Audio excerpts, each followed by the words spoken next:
Usually when we think about failure, we picture something really dramatic. Right. Like a company just going completely bankrupt overnight, or a massive project crashing and burning, just some giant explosion of terrible decisions that everyone can see from a mile away. Yeah, exactly. I mean, we are totally wired to look for the spectacular disaster because, well, it makes the news. It's visible. It's a really clear warning sign for the rest of us. Exactly. But today, we aren't just giving opinions on failure or success. We're looking at a massive stack of data, 5 years of deep dive research tracking companies over a 15-year period to see what actually makes them tick, distilling Jim Collins' landmark findings. And when you look at that data, the biggest threat to an organization, or honestly even to a person, isn't some catastrophic failure at all. The biggest threat is actually, well, it's comfort. It's being just fine. Right. It's this invisible trap of good enough. Yeah. And it is incredibly seductive, largely because, it doesn't feel like a trap when you're in it. Yeah. It feels like success. You're doing well. You're comfortable. Which brings us to our mission for this deep dive. We are decoding the specific data-backed roadmap that separates ordinary companies and ordinary individuals from the truly extraordinary ones. Right. Because whether you are building a business, managing a team, or just, looking to level up your own life, these insights are designed to be entirely practical for you. So, okay, let's unpack this. And I think the most fascinating part of this data is that greatness isn't born from luck. Right. It's not a lightning strike, and it's certainly not a happy accident.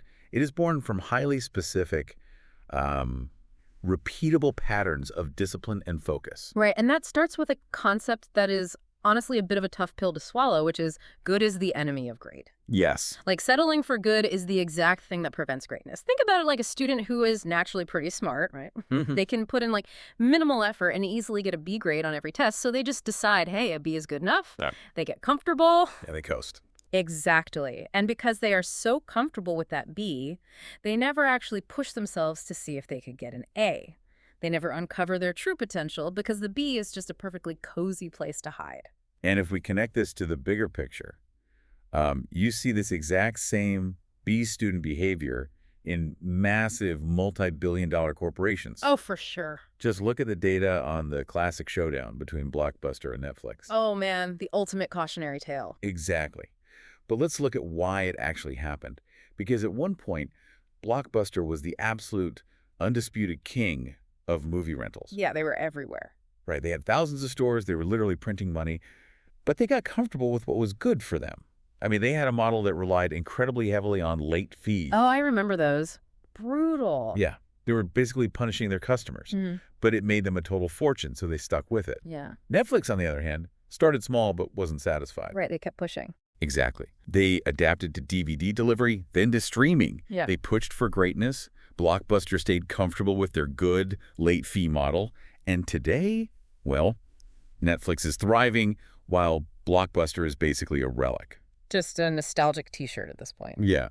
It just shows that the refusal to abandon a good legacy system can completely erase you from the map. It really makes you look at your own life and ask, where am I just good when I could be striving for greatness? Right. But okay, let's say you recognize the trap. You realize you're stuck in good. You want to get out. The data outlines the very first step, and it's called first who, then what. Meaning you focus on getting the right people on board before you decide on your ultimate direction. That's right. The team comes before the strategy. Now, wait, I gotta say, this feels incredibly backwards to me. How so? Well, if I'm planning a road trip, I don't just grab a bunch of my friends, shove them in my car, lock the doors, and say, all right, where are we going? I map out the route to the Grand Canyon first, and then I ask, who wants to go to the Grand Canyon? Shouldn't I know exactly where I'm driving before I invite people along?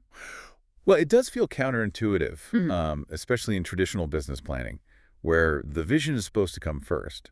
Everyone tells you to set the vision. Right. But think about the mechanics of your road trip. If you pick people who only want to go to the Grand Canyon, what happens when the highway is completely washed out? Oh, I see. Or what happens if you realize halfway there that there's a massive snowstorm and heading to the beach is actually a much better opportunity? If you hire exclusively for the destination, your team falls apart the second the destination has to change. Because they only signed up for the canyon. Exactly. And in reality, the destination always changes. Always. Okay, I see the vulnerability there. So how do you actually hire without a destination. What does that look like? Look at how Southwest Airlines did it during their massive growth phase. They didn't just hire people who were obsessed with a specific route or a specific type of plane. Right. They focused heavily on filtering for people who matched their core culture and values first. They utilized group interviews not just to, test hard skills, but to see how candidates interacted under stress. Oh, that's smart. Yeah, they looked for humor, empathy, and adaptability. Because if you pick the right people, people who are adaptable and driven by shared values rather than just a specific skill set, they will actually help you figure out the best place to go when the road is closed. Wow. They don't just sit in the back seat complaining, they become the compass. So you aren't just hiring passengers, you're hiring navigators. Exactly. Okay, so you have this adaptable, value-driven crew in the car. But who's driving? And how do they handle the inevitable potholes along the way? Well, this brings us to what the research classifies as level 5 leadership. Right, and it's crucial to point out that these are not the flashy, ego-driven celebrity CEOs we constantly see on TV. Well, or on social media, the ones taking all the credit for every win and going viral. not at all. The defining characteristics of a level 5 leader are a deep, almost quiet personal humility, combined with a terrifyingly intense professional will. Terrifyingly intense. I like that. Yeah, they aren't in it for the magazine covers. Yeah. They're quietly getting things done and focusing entirely on the team's success over their own ego. Right. Think about the late Sam Walton, the founder of Walmart. Yes, perfect example. You'd think the guy who built the biggest retailer in the world would be flying around in private jets from day one, demanding absolute royal treatment wherever he goes. You assume so, yeah. But instead, he famously drove an old, beat-up pickup truck. He stayed completely grounded and spent massive amounts of time just walking the floors of his stores, connecting directly with his employees. And let's break down exactly why that behavior is so effective mechanically. It's not just a PR stunt. It creates psychological safety. Okay. When a leader focuses on the success of the team, takes the blame when things go wrong, but looks out the window to assign credit to everyone else when things go right, the team notices. They feel valued. Exactly. And it destroys internal politics. When people see that you are genuinely invested in the collective win, they stop protecting their own egos and start giving their absolute best to the mission. Because they know you have their back. But, and this is a big, but even with a humble leader and a brilliant, adaptable team, reality can be harsh. Disasters happen. Oh, absolutely. Markets crash. Products completely fail. Which leads us to the next vital concept. Confronting the brutal facts without losing faith. It's like a doctor giving a patient an honest, painful diagnosis. You cannot start a treatment plan, you cannot start healing until you know the absolute truth of what's wrong with you. You have to look at the x-ray. Right. You have to look reality right in the eye without flinching or sugarcoating it. But I have to ask, how do you do that? I mean, how do you look at a truly brutal reality, a terrible quarter, a failing project, a massive existential setback, without just getting incredibly depressed and throwing in the towel? What's fascinating here is how the data addresses that exact psychological tension through the story of Admiral Jim Stockdale. He was the highest-ranking military officer in the Hanoi Hilton prisoner of war camp during the Vietnam War. He survived 8 years in just unimaginable, torturous conditions. 8 years. I mean, I can't even fathom that level of hardship. Exactly. It's horrific. And Stockdale survived, while many others unfortunately didn't, because of a very specific cognitive framework that we now call the Stockdale paradox. He realized that the prisoners who died of broken hearts were actually the optimists. Wait, the optimist? Yes. But that goes against every self-help book ever written. You're supposed to stay positive. It really does. But the optimists would say, we're going to be out by Christmas, and Christmas would come and go. Oh, I see. Then they'd say, we'll be out by Easter. Easter would come and go. Eventually, the repeated disappointment just completely crushed them. That's devastating. It is. But Stockdale survived because he separated the timeline from the ultimate outcome. He fully accepted how terrible his daily situation was. Yeah. He didn't pretend the torture wasn't happening. Right. But at the exact same time, he never, ever lost faith that he would eventually prevail and make it home. So he held two totally conflicting ideas in his head at once, like absolute pessimism of the immediate reality and unwavering optimism of the ultimate outcome. Precisely. It's a dual mindset. You have to aggressively address what is broken or failing. You confront the brutal facts while staying completely steadfast about your end goal. You acknowledge the immediate pain, but you remind yourself that you will engineer a way through it. Okay, so we have a resilient team facing reality. But reality is chaotic. There are a million different fires to put out, a million different opportunities to Oh, yeah. chase. Shiny object syndrome. Exactly. How do they avoid spreading themselves too thin trying to fix everything at once? Well, this leads us to the idea of radical simplification, finding your hedgehog concept. Right. Think of a musician who is pretty talented. They can play the piano, the drums, the bass, and the guitar decently well. They gig around, but they're just okay at everything.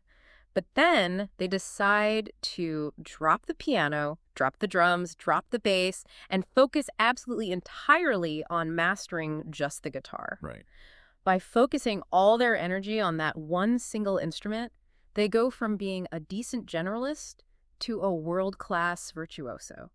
They build a massive reputation. And when we look at the corporate data, the perfect example of this is Walgreens. Okay, Walgreens. Yeah. Back in the day, Walgreens was experimenting with all sorts of things. They actually owned restaurants. Wait, really? Walgreens Huge. restaurants? They were trying to be a grocery store, a general retailer, and a pharmacy all at once. They were basically playing all the instruments. Just a giant mashup. Exactly. But then they looked at the data and realized they needed to simplify. They decided to focus purely on becoming the most convenient pharmacy in the world. But how did they actually measure that? Because, convenience is kind of a vague corporate buzzword. Every company says they're convenient. Well, they shifted their entire metric of success. Most retailers focus on profit per store. Walgreens changed their primary metric to profit per customer visit. Oh, that's totally different. It changes everything. It meant they needed high volume, high frequency, and incredible ease of access. So they pioneered the drive-through pharmacy. Makes sense. They put stores on prominent street corners so people could easily pull in and out. They stopped trying to be a restaurant Yeah. and just focused relentlessly on that one clear, simple intersection of value. And if we apply that to you, the listener, it's really about finding your personal sweet spot. Yes. It's finding the exact intersection of three things: what you are deeply intrinsically passionate about, what you are genetically or naturally capable of being the best in the world at, and what actually drives your economic or practical engine. Basically, what brings value. Exactly. Once you find the overlapping center of those three circles, that becomes your entire focus. You stop playing the drums and the piano. But, and this is key, maintaining that level of intense, singular focus requires a specific environment.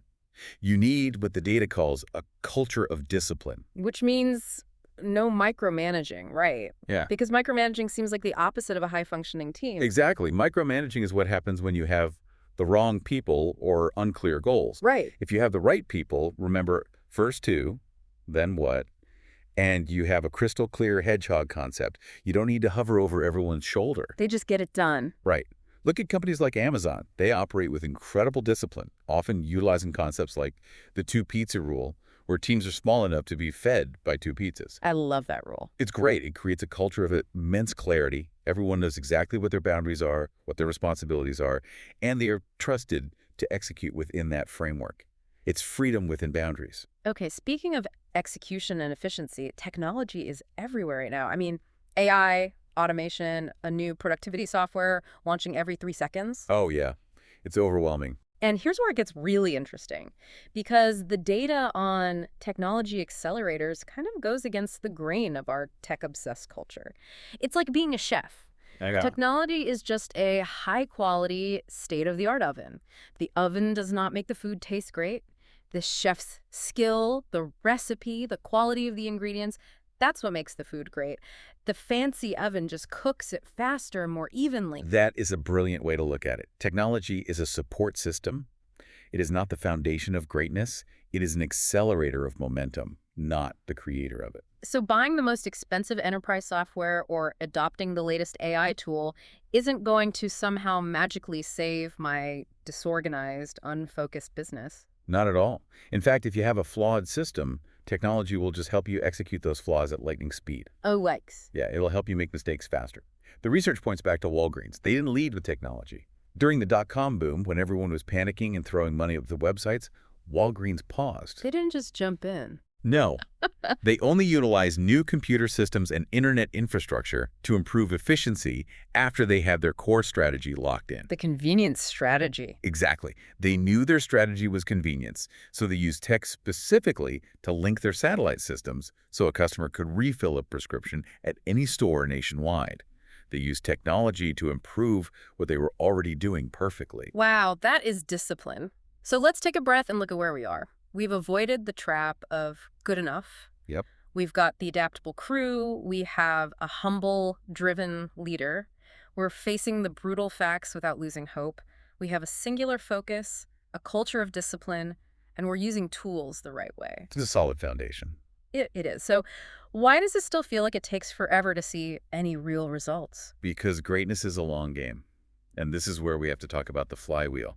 Now, I know everyone loves to throw around the phrase flywheel effect in business meetings these days, like it's some magic spell. Right. It's definitely become a buzzword.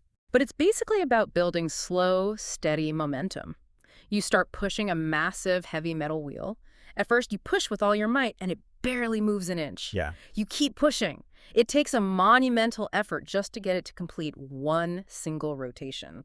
And that's the part people skip over. The boring, unglamorous, grueling effort of the first 100 turns. Because it's not sexy. Exactly. They want the wheel to spin at 1,000 miles an hour on day 2. But the data shows that the companies that achieved greatness did it through consistent, relentless pushing in one direction. It's compounding effort. But I have to push back here because the modern mantra is move fast and break things. You need to be agile. You need to pivot quickly or you'll be left behind. I hear that all the time. Right. And the data warns against the opposite of the flywheel, which it calls the doom loop, constantly changing strategies.